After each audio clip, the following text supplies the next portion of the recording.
Good morning, my dear students. Today again I DP sir with a new topic about phytohormones. I am here to you. Come, we will see about phytohormones. Today's question is, what are phytohormones? Phytohormones क्या होते हैं? तो आइए इसी पर बात करते हैं कि फाइटोहार्मोन्स होते क्या हैं. ठीक है, तो सबसे पहले तो हमें मालूम है एनिमल में हार्मोन्स के विषय में हमें थोड़ा बहुत नॉलेज है कि एनिमल्स में हार्मोन्स का सिक्रीशन होता है. इसी तरह से प्लांट्स में भी कंट्रोल एंड कोऑर्डिनेशन के लिए हार्मोन्स का सिक्रीशन होता है. प्लांट्स में नर्वस सिस्टम नहीं पाया जाता है, सिर्फ केमिकल कोऑर्डिनेशन पाया जाता है. और ये वो केमिकल कोऑर्डिनेशन किसके थ्रू होता है? हार्मोन्स के थ्रू होता है. उसको कहा जाता है फाइटोहार्मोन्स. पहले तो ये जानिए. ठीक है, तो व्हाट आर फाइटोहार्मोन्स, क्वेश्चन ये अराइज होता है. आइए इस आंसर पर कि there are certain chemical released by plants which regulates the various activities of the plant, that is called, these chemicals are called phytohormones. First point. Second point, these chemicals are secreted in various plant parts. बहुत सारे तो plant के root और shoot के tip पर secrete होते हैं, जैसे ऑक्सीन वगैरह होते हैं. कुछ जो है डायरेक्ट फ्रूट्स के द्वारा सिक्रीट होते हैं, जैसे रिलीज किए जाते हैं, जैसे एथिलीन वगैरह हो गए. कुछ ज्वाइंट पर रिलीज किए जाते हैं, जैसे एप्सिक एसिड वगैरह है, तो जहाँ लीफ जुड़ी रहेगी स्टेम से या फ्रूट स्टेम से जुड़ा रहेगा वहाँ पर रिलीज होता है. ठीक, तो ये चीज़ होता है. इसको हम कहते हैं, ये मतलब अलग अलग जगहों से बनते हैं. अब आइए हम लोग जानते हैं कौन कौन से फाइटोहार्मोन्स होते हैं. तो पहले तो ये हमें क्लियर होना चाहिए कि प्लांट में केमिकल कोऑर्डिनेशन पाया जाता है और इलेक्ट्रिक इम्पल्स या नर्वस कोऑर्डिनेशन नहीं पाया जाता. अब ये केमिकल कोऑर्डिनेशन कुछ विशेष टाइप के केमिकल से होता है, जिनके नाम है, देखिए, पहला है auxin, second one is gibberellin, third one is cytokinin, ethylene and abscisic acid. ठीक है, और out of these phytohormones auxin, gibberellin and cytokinin are called growth promoting hormone.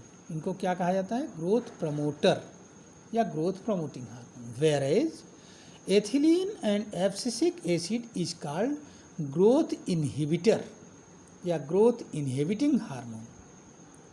ठीक है, these two are called growth inhibitors. कौन कौन सी? Ethylene and abscisic acid. एक बार.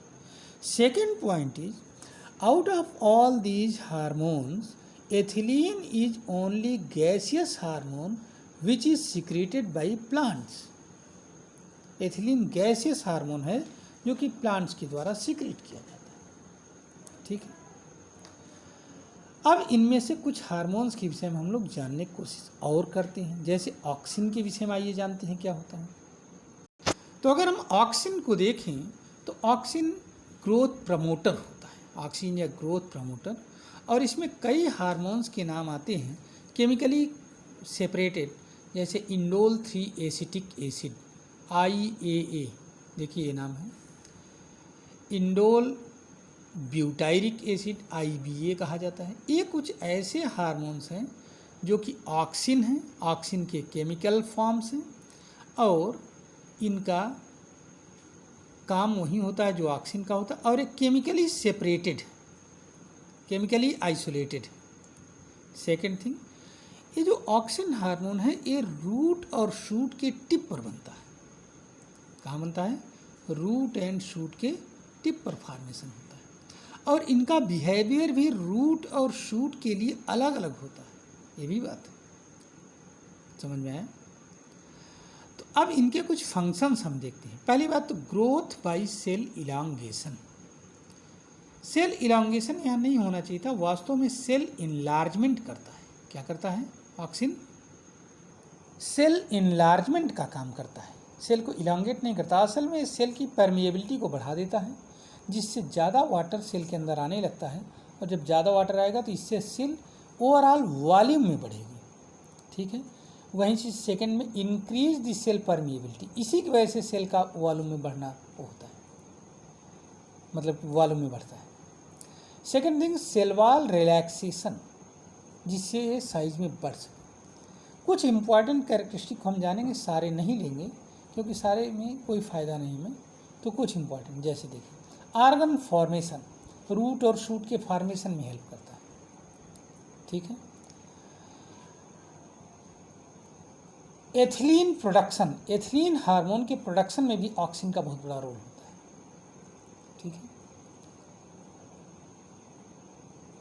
Tropic and nastic responses, these are also affected by the auxin. Prevention of abscission, abscisic acid के effect को कम करता है, अर्थात सेपरेशन को, जो रूट लीफ जो है स्टेम से जो सेपरेट होती है या फ्रूट स्टेम से सेपरेट हो जाता है, तो वो एब्सिशन की वजह से होता है, ये भी करता है। इसके अलावा एक दो काम और है, रूट इंडक्शन का काम करता है auxin. Pre mature fall of fruit, ठीक है, ये क्या करता है, ये प्रिवेंट करता है प्री मैच्योर फ्रूट फॉल, रोकता है, ठीक है। कभी कभी फ्रूट्स जो होते हैं बिना बड़े, छोटा छोटा आम में अमियाँ आई वो टूट जाती, गिर जाती नीचे हवा के झोंकों से, तो ये जो है प्री मैच्योर फ्रूट फॉल को रोकता है। पार्थिनोकार्पी, पार्थिनोकार्पी एक कैरेक्टरिस्टिक होता है, ये वास्तव में एक ही नहीं, जितने भी ग्रोथ प्रमोटिंग हार्मोन होते हैं सबके द्वारा होता है। मतलब ये हुआ कि development of fruit without seed या विदाउट फर्टिलाइजेशन, बिना फर्टिलाइजेशन के ही फ्रूट का डेवलपमेंट शुरू हो जाता है। तो इसमें जो है किसी फर्टिलाइजेशन की, किसी जो है पॉलिनेशन वगैरह की जरूरत नहीं, तब भी फ्रूट का डेवलपमेंट शुरू होता है, तो इसको कहा जाता है पार्थिनोकार्पी। और फ्लावरिंग, पाइनएप्पल वगैरह में फ्लावरिंग को प्रमोट करता है, ठीक। आज इतना ही हम लोग देखेंगे ऑक्सिन के विषय में। कल हम एक दूसरा वीडियो डालेंगे जिसमें जिब्रेलिन और साइटोकाइनिन के विषय में होगा, फिर एथिलीन और एब्सिक एसिड के विषय में एक वीडियो में डिस्कस करेंगे, ठीक है। तो thank you and have a nice day.